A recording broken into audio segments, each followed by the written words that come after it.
இன்றைய 76வது குடியரசு தின விழாவில் அனைவரையும் மன மகிழ்வுடன் வரவேற்கிறேன்.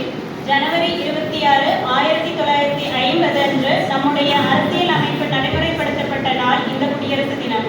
இது நம் நாட்டின் ஜனநாயகத்தில் அடையாளமாக உள்ளது. இன்று நம்முடன் முக்கிய விருந்தினராக வந்துள்ள ஏர் பெர்ட்ரன் சர்ஜன் ஏ. செல்வகுமார் அவர்களிடம் அவர்களுக்கு நன்றி தெரிவிக்கிறேன். உங்கள் நாட்டுப்பற்று மற்றும் தியாகம் நம்மை நெகிழ வைக்கிறது. இதேபோல் எங்கள் முதல்வர் டாக்டர் எஸ். மோகன் அவர்களுக்கும் மனமார்ந்த நன்றிகள்.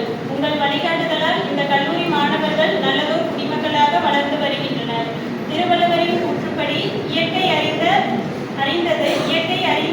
அறிவு இல மக்களும் இயற்கை அறிந்த செயல். இது சாணக்கியத்தில் வரும் திருக்குறள். இந்த குறள் நமக்கு காட்டுவது என்னவெனில், மக்கள் அறிவாற்றலோடு செயல்படுவது முக்கியம். இதுவே நம்முடைய சமூக நலனுக்கு வழிவகுக்கிறது. இந்த குடியரசு தினம் நம் உரிமைகளோடு